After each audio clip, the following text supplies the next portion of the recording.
sana dyan. Kasi mag-birthday po siya. So parang birthday celebration niya, gusto niya medical mission. At sa Bicol, kasi magbabakasyon silang family doon. O to sige, tumawag po ko sa mission natin doon at binigay yung district pastor. So I talked to him. Sabi ko, pwede po bang ground preparation? Kami na po lahat bahala sa gamot, sa pagkain namin, sa accommodation namin, kami magbabayad. Kasi mag-i-stay po kami sa mission, so magre-rent ako doon ng place para po sa team. Kumbaga parang ground preparation lang talaga sila. Alam niyo po, sinabi sa amin, ayaw namin kasi mga, ano daw kami, mga reform daw kami, mga option daw kami, ayaw yung ginudge nila kami. Ha? Sabi ko, sa loob-loob, hindi nyo naman kami kilala, bakit yung kami ginudge na ganyan? So to make the long story short, kahit po hindi nila kami tinanggap, ako po mismo nag-contact ng church. At kahit po hindi nila kami welcome, nag-stay pa rin kami sa mission. Nagbayad ako ng 2 nights na stay namin doon. At kahit po muna sumalubong sa amin, Sabat, gabi na po kami dumating ng Friday, wala kaming pagkain. Pero may mga bawon kaming tinapay. Tapos Sabat, ganun pa din, tinapay pa rin. May bawon ako mga cup noodles para sa team. At the show must go on. Kahit po walang support ng mission, nag-medical mission po kami. At nalaman po ito ng isang pastor. At nakipag-coordinate siya sa pastor na nag-turn down sa amin. At grabe po yung pagsusorry niya sa amin. So naisip ko, sabi ko, si Jesus kaya, ano kaya nararamdaman niya nung nire-reject din siya ng yung mga kalugar niya, di ba? So ganun po, sabi ko, hindi ako dapat ma-discourage. So nung sinabi ko po yung sa grupo, na walang tatanggap sa atin na taga-mission, walang mag-welcome sa atin, don't expect anything. Basta darating tayo doon, mag-medical mission tayo as usual, at maglilingkod tayo. So, ayun po, ang isa ko pong natutunan sa aking pananampalataya ay dapat huwag tayo maging-discourage. Marami mag-turn down sa atin, marami naman ang hindi kumagat sa atin. Basta para sa Panginoon dapat pagawin natin. At ang isa pa po ay, dahil po sa faith, natuto po kami, ang pinaka-tip po ng aming grupo ay God will provide. Totoo po yan. Yung pinakamalayo pong napag-medical mission na natin ay sa Hingoog City, sa Mindanao. Napakalayo po nun. Mag-aeroplano ka from Manila to Cagayan de Oro, from Cagayan de Oro to Hingoog, 4 hours. Tapos ang sinakyan lang po namin, yung tawag nila yung bongo, yung parang maliit siya na, maliit na elf, gano'n. Tapos matigas yung upuan. Si Rita po noon that time, 1-year-old pa lang. So nag-travel kami from Cagayan de Oro to Hingoog, gabi na po kami dumating doon. Pero before po noon, lahat po kasi ng team, pinag-aeroplano ko. Hindi ko po alam na saan ako kukuha ng pondo. Gumamit lang po ako ng credit card. At nung malapit na yung June ng credit card, siguro mga 1 week before June, nagpe-pray na po ako. Lord, sabi ko, kailangan ko ng 60,000 para sa plane ticket ng grupo. Nananalangin po ako, nananalangin ako. At hindi po ako pinigo ng Panginoon. Kasi 3 days pa lang, ipinagkaloob na po niya yung pera na kailangan namin para ibayad ko sa credit card na bilong ko para sa ticket ko ng grupo. At nag-overflowing po yung blessings kasi halos naka 200,000 po ang dumating na mga donation, mga photo galing po sa mga kaibigan namin sa ibang bansa. So tunay po talaga na pag naniniwala ka na ang Panginoon ay ipuprovide niya lahat ng kailangan natin, ibibigay po niya talaga kung ang ating pananampalataya ay nasa Diyos lamang at ang ating mga ginagawa ay para sa ikaluluwalhati ng kanyang pangalan at sa ikasusulong po ng kanyang gawain. Salamat po. Amen. We will what? We will keep the faith alive. Salamat, Sister Lynette. At si Brother Boy, then po yung pangalan ko sa program. Abali. Ay, sa kanya rin po karanasan sa Panginoon Diyos.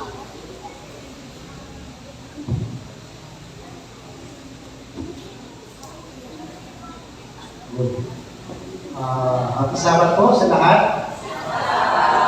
Pasensya na po kasi po si brother hindi po kasi. Actually po sa bahay pa, kapag sasalita ko, kinakabahan ako. ilan nalipat kami ng church, mas lalo po ako kinakabahan. So kung ano po muna nakikita nyo at mababanggit ko, pasensya na po kayo. Tutuloy ko na lang po ang aking testimony. Ako nga po pala si Salino Abubal. Pinanganak po ako ng Word Catholic po ako. So, ang buhay ko po noon ay napaka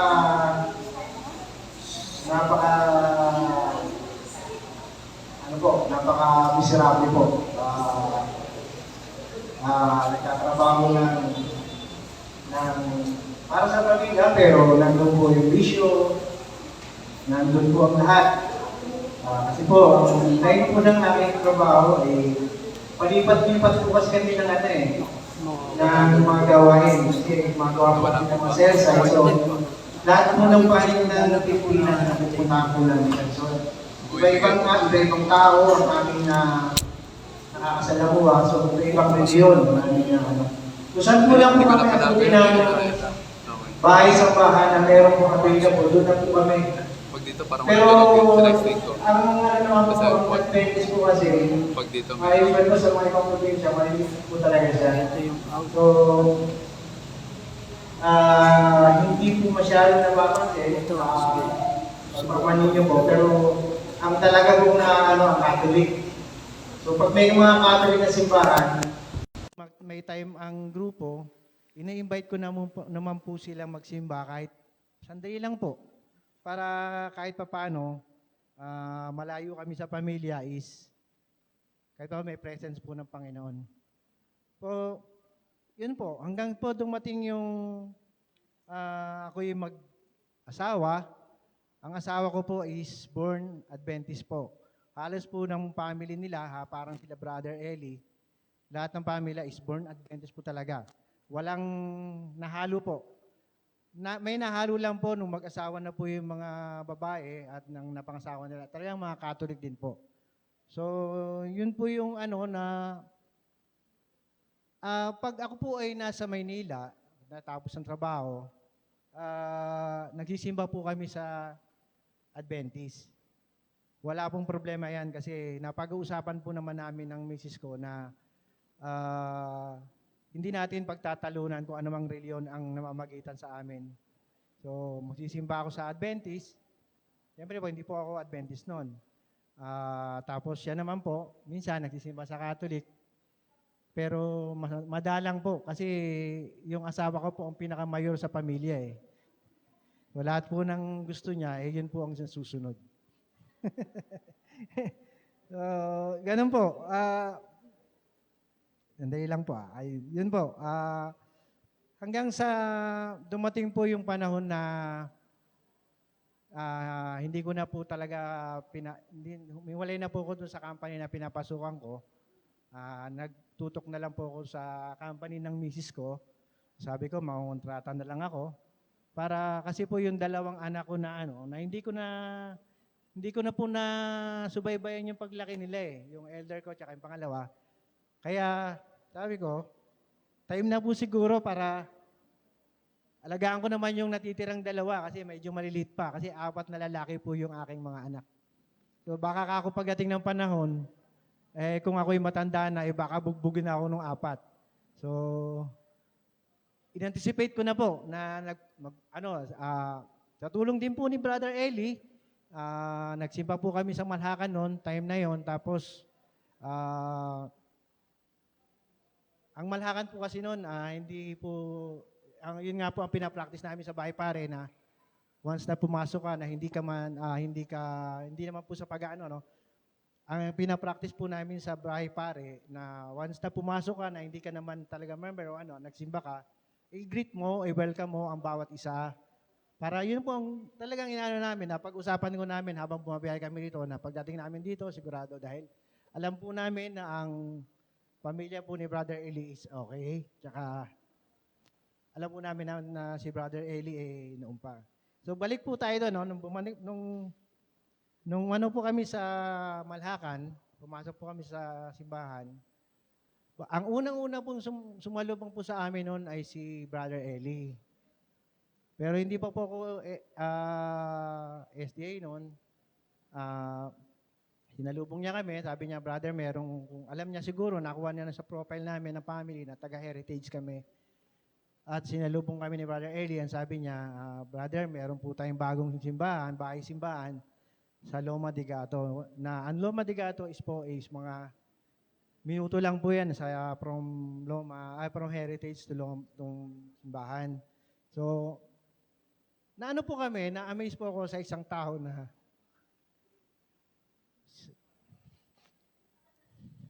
ito na po ang ayaw ko. Sinalubong po kami at sabi niya, Brother Boy,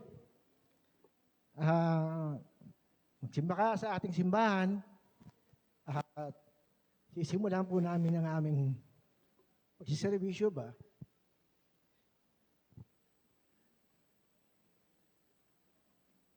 Pasensya na po. Malapit na po matapos kasi baka. Yun po. So, in-invite po kami ni Brother Eli sa bahay pare.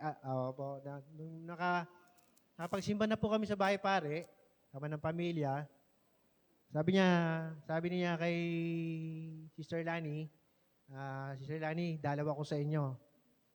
Siguro nakita niya na yung profile ko na, pero parang wala pa po parang hindi pa nagsisink in yung SDA sa akin nung time na yun. Pero although nagsisimba na po ako sa SDA since nasa Calbayog pa kami, pagka po umuwi kami ng Calbayog, ang family, nagsisimba po kami.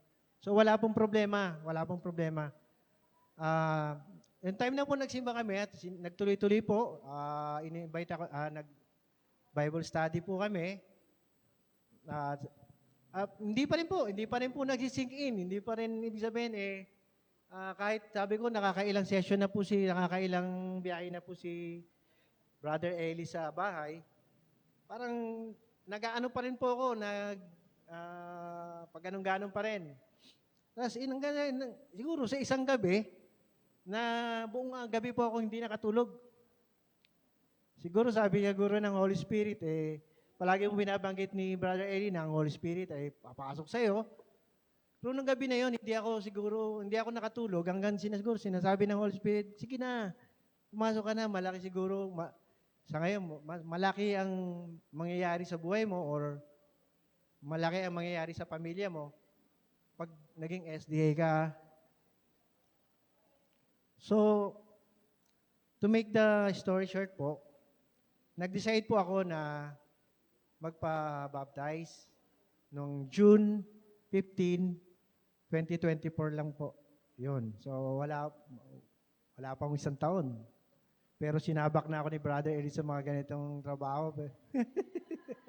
Na, hindi ko po ina-expect na dating kaharap ko, mga kainuman ko lang. Ngayon, kaharap ko na yung mga anak ng Diyos. Di ba? So, yun po. Laking pasasalamat po namin sa pamilya ni Brother Eli na ako po, na nabigyan ako ng pagkakataon na siguro panahon na para maglingkod.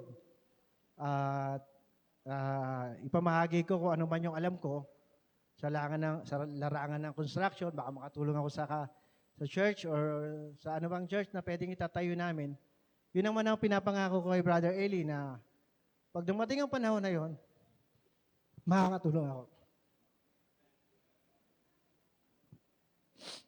At hindi ko rin po sinasabalang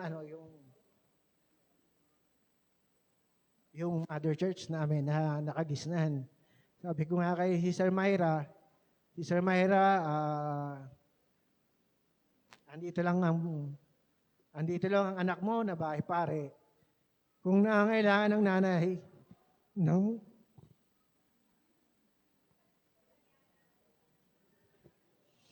yung mother church namin, kung nangangailangan ng tulong ko, tutulong po ako.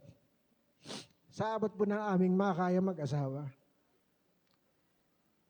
Kaya po ang ano ko po, ay 54 years old na po ako. After 30 years, tsaka ako nabaptize ng pagsasama namin ni Ma'am Lani. So, sabi ko, parang ang tanda-tanda ako na sa nurturing class, kasama ko mga bata. Sabi ko, siguro, kaloob ng Panginoon na bumalik ka sa pagkabata para yung pagiging mabaptize ka is simula sa bata, kahit mukhang matanda. So, yun lang po. Ang ano ko lang po, ang Panginoon lang po talaga ang makapagsabi sa atin na ang buhay ay hindi mo masasabi. Sabi nga nila na kahit matanda ka na palagi kang nadadapa, andiyan ang Panginoon para baguhin ka, itayo ka, gabayan ka, at ituro ang tama para sa iyo. Yun lang po. Meron lang po akong Bible verse na hinanda po. Mali, ano po. Ewan ko po kung tama to para dahil Yung Mark chapter 16, verse 16. Ang sino mang sumasampalataya at ng mabuti ay maliligtas, ngunit ang ayaw na sumasampalataya ay paparasahan. Yun lang po, and happy Sabbath po. Thank you, Brother Boy. Ano po? Sabi nga ni Sister Lini niyan, ang agahan nito dati ay alak. So, ganun binabago ng Diyos kapag ang ating pananampalataya ay buhay. Sapagkat may mga ginagamit na aabot sa mga hindi pa nakakilala sa Kanya. Kaya, we will keep the faith alive. Sa pagkakataon pong ito, inais ko pong tawagin Sister Lani Hakulba. Bro, paki-next mo nga. Saan po ito? Ito po yung project ng CA Church, Brother Pidik. Manuyo, ang tawag dyan ay Manuyo Dos SDA Church, o SDA Church of Manuyo Dos. Manuyo Dos Mission Group. Yan. Ano po, si Brother Boy, Sister Lani, sila po ang building committee ng Bahay Pare. At Brother Sam, meron po kaming kaloob na offering sa CA Church para sa church building project. Kung sino po ang pwede pong representative habang ipagkakaloob po. Sister Lani, may speech muna.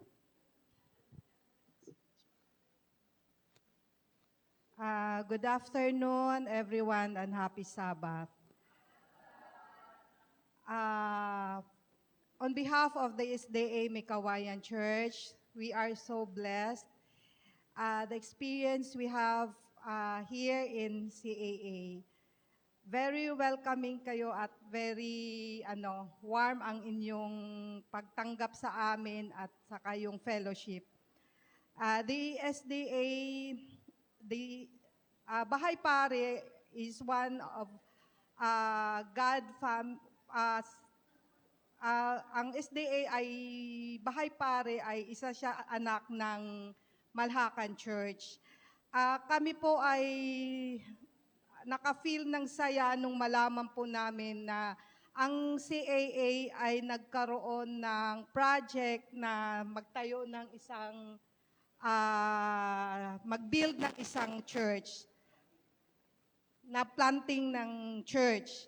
So with this, we will give our heartfelt offering that will sana makatulong sa sa pag-build po ng makapag-support kami ng konti para po sa inyong building ng church. Thank you po. Salamat po. Salamat po sa 500,000 na binigay ninyo. Nilagyan ng figure. Hindi po namin nakalain na kayo po ay may donation sa amin bagaman kayo ang bumisita sa amin.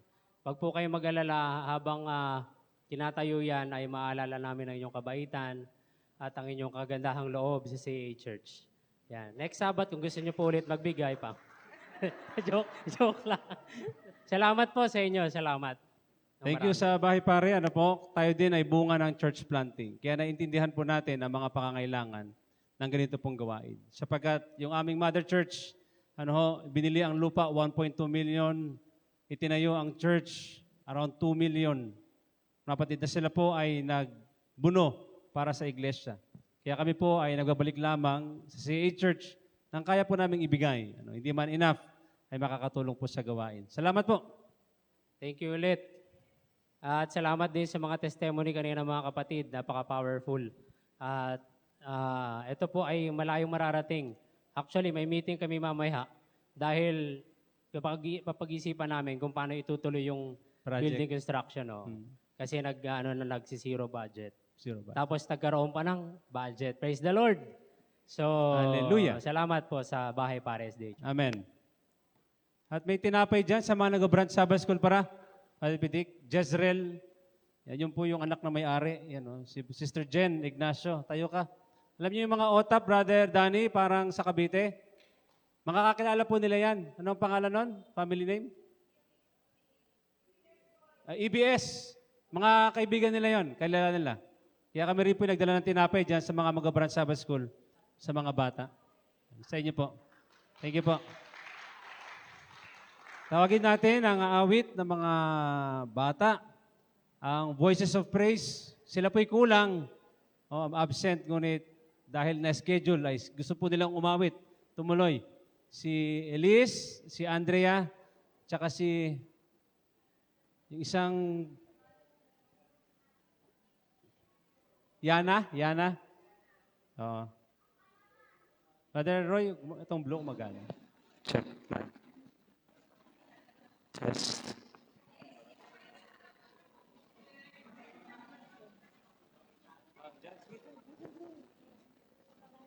Check mic test.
Chat.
Bago po umawit ng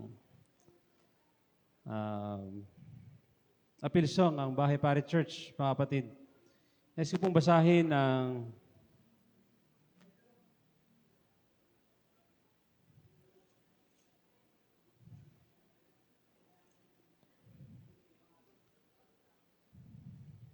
Romans 1:17. Mga taga-Roma 1:17. Sapagkat dito ang katwiran ng Diyos ay nahahayag mula sa pananampalataya hanggang sa pananampalataya.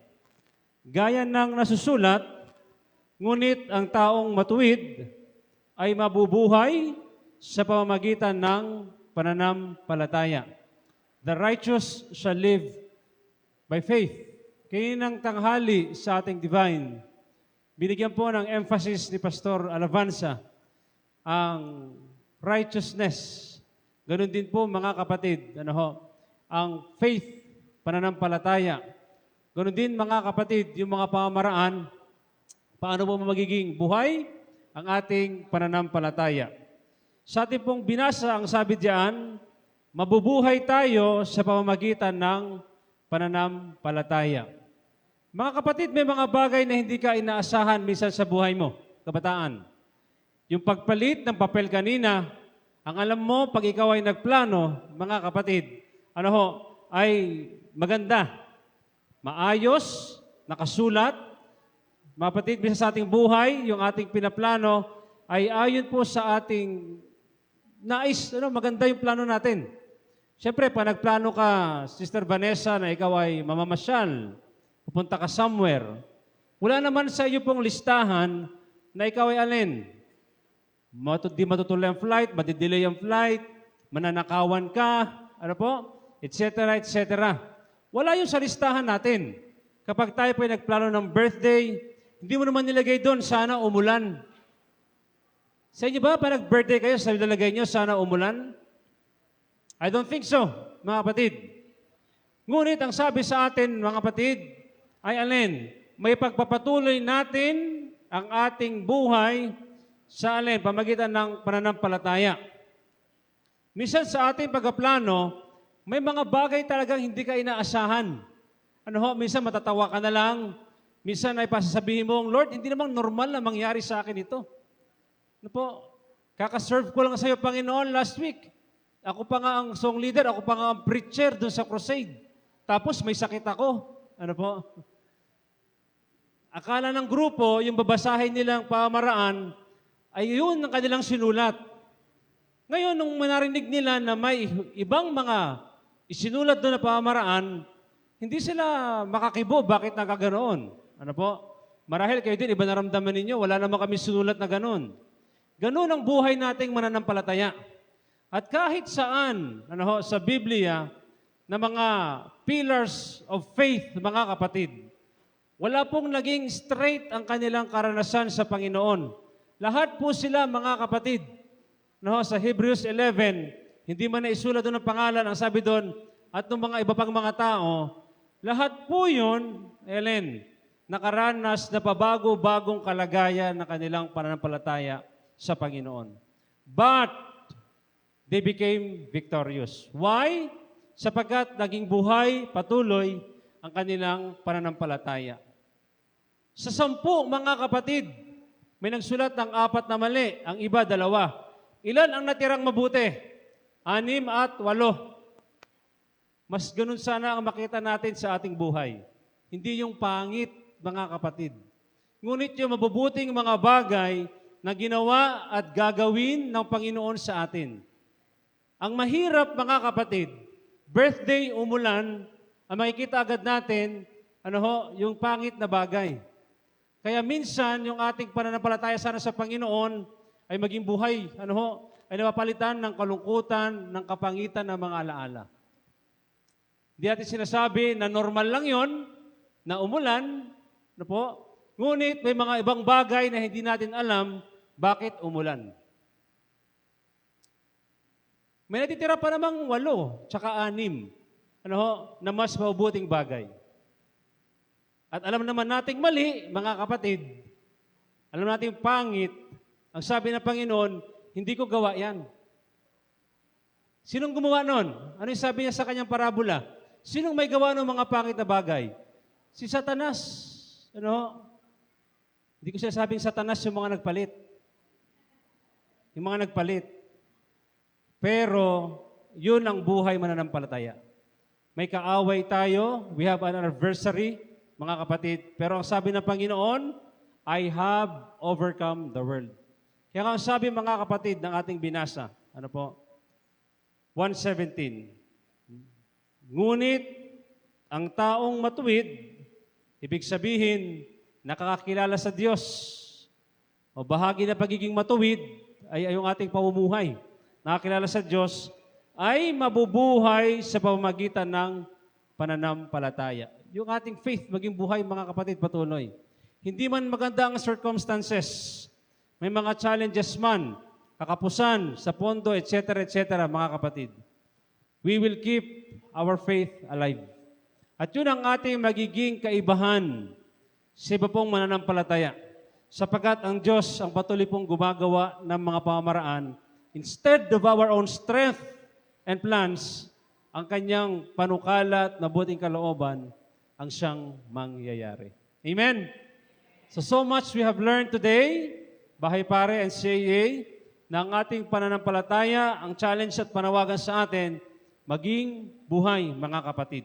At ito ang magiging asin, ilaw at liwanag sa buong sanlibutan.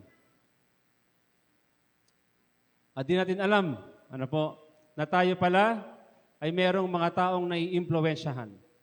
Si Sister Jo, tayo ka po, Sister Jo. Sabi po niya kanina, sabi ko po sa inyo, siya po ay ilang buwan pa lang Adventist. Salamat po. Ang isa pong naka-impluwensya sa kanya at nagkaroon ng curiosity upang malaman ang aral ng Biblia, si Brother Boy. Nung nalaman niya si Brother Boy na baptize at kilala niya, ninang nila yan sa kasal Ang buhay ni Brother Boy noon, biglang na-Adventist. Mas nagkaroon siya ngayon ng interest sa aral at turo ng Adventist, mga kapatid. Yun ang ating sinasabi. Yun yung sinasabi ng Biblia. Na magiging makubuluhan at marami pang magiging maimpluwensyahan ng mga bagay na ito. Hindi natin alam. Bumisita lang naman siya minsan sa church, though siya po ay nasasama na sa mga worship ng Hakulba family. Si Sister Jo, nakakapakinig na about Adventist. Ngunit nung makita na mayroong nagbabagong buhay sa tulong at biyaya ng Panginoon, di natin kaya na tayo lang. Ngunit sa biyaya at kanya pong tulong, ay mas nakikita niya, na-appreciate niya, mga kapatid, ang turo at aral ng Biblia.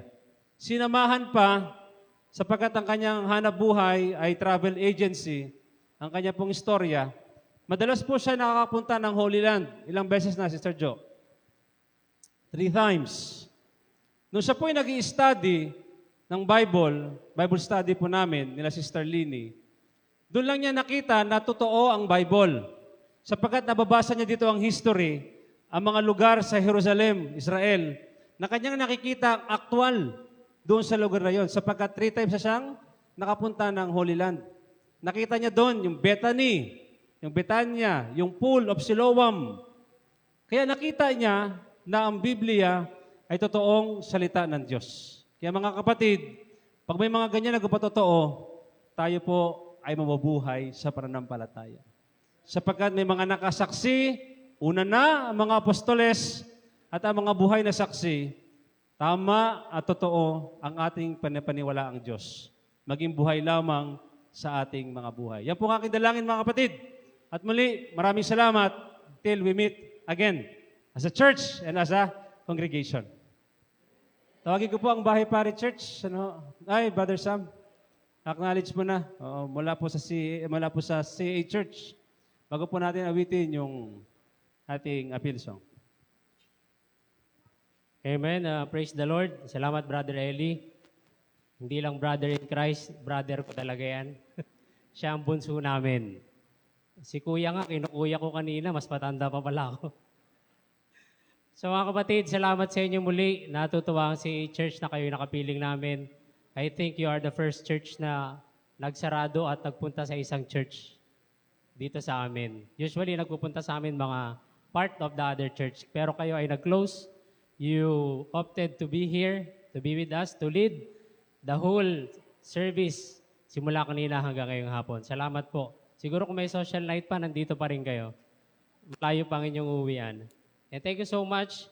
Ngayong hapon, supposed to be, ay bibigyan namin ng certificate yung mga speakers ng Week of Prayer, na AY Week of Prayer. Nandiyan ba sila, Brother JC? So, may mga nag-Week of Prayer po kami dito ng 1 week. Ang iba namin mga speaker ay from youth from other church. Tama? Isang churches yun? BFI, Manuyo, and Bethel. Bethel. So, wala po sila. Yan. Kaya, amin na lang ipagkakaloob itong aming Certificate of Appreciation sa Bahay Pare. SDA Church. Yan. Tawagin po namin si Brother Eli, mga elders and pastor. At basahin mo, Brother JC. Si Brother JC po yung AY leader, hindi po si Ricky Kamay. Si JC Kamay. Akin po mabasahin. Basahin mo, Brother JC. Certificate of Appreciation. This certificate is proudly presented to Seventh-day Adventist Church of Bahay Pare, Maygawayan, in grateful recognition of your unwavering commitment, faith, and service to CAA SDA Church. Your tireless efforts to lead the whole Sabbath worship services is a testimony of your church's unity, support, and cooperation. Your church is an inspiration, and may God continue to bless and prosper your congregation. Thank you for your dedication and for being a beacon of light and faith to all who enter your doors. Your ministry and outreach are deeply appreciated. Given this 29th day of March at CASDA Church, Las Piñas City, signed by our head clerk, Yvette Arenas, our head elder, Samuel Collado, and our church pastor, Pastor Lito Malabanan. Thank you. Yan. Picture tayo dito. Yan. Dash, dito ka nga sa gitna. Yan. Taas ko na rin tong inyong donation. Baka mapunta pa sa bahay to eh. Thank you so much. Yan.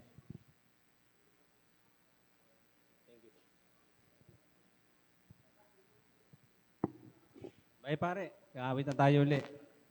Katuwaan namin na umawit bilang isang church.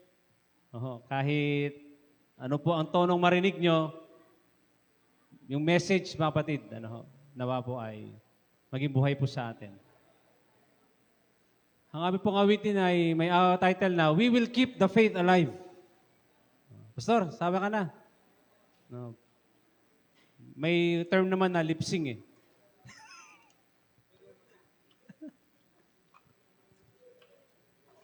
Yung lyrics, Brother Sam, okay na doon? Yung lyrics nandyan. Tapos -1 na lang. Check. Test.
Shall we all stand up and rise, mga kapatid? Tayo po ay mananalangin bilang isa pong congregation at pamilya ng Diyos.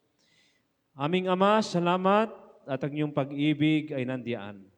Kami po'y tumanggap ng saganang biyaya, hindi sa material, ngunit sa karanasan ng fellowship, pagkakaisa ng iyong mga anak, saan man dako ng lugar o Diyos, kapag kami po'y nagtipon at nag-aral ng iyong salita, nandoon ang iyong pong presensya. Salamat o Diyos sa kapahingahan naming spiritual at salamat Panginoon sapagkat ang iyong pong biyaya ang aming pong natanggap sa araw po na ito. Bigyan niyo po kami ng patuloy pong kapayapaan ng pag-iisip at nawa ang aming pananampalataya, gaya po ng aming inawit, ay maging buhay ngayon at sa mga susunod pong mga panahon. Pagpalain niyo pong patuloy ang kongregasyon ng CAA Church at ang inyong mga anak ng bahay pare na maingatan pabalik sa lugar na kanila pong pinanggalingan at maingatan mo, O Diyos, at sa mga darating na pagsamba. Muli po kami magkita-kita at magtipon sa dakong ito at sa may kawayan. Salamat sapagkat inyo po kaming inibig, tinugon ang aming panalangin, na ay po sa iyong kalooban, sa pangalan po lamang ni Jesus. Amen. CAA Church, please join. Papicture naman tayo. Kahit dyan na lang po sa... Ha? Doon na lang kami, Brother Sam? O, dyan. CAA Church, para kami po may souvenir. Brother Kirk, join. Yan. Thank you. Andiyan naman si Erica, mag-i-picture eh. Ay, hindi.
Hello. Mga leader po ng care group na pupunta po sa inyong branch Sabbath School na para sa inyong graduation, punta po tayo dito sa gilid para po ating paghahatian yung bread opo. Para meron tayong madala. Care group 2,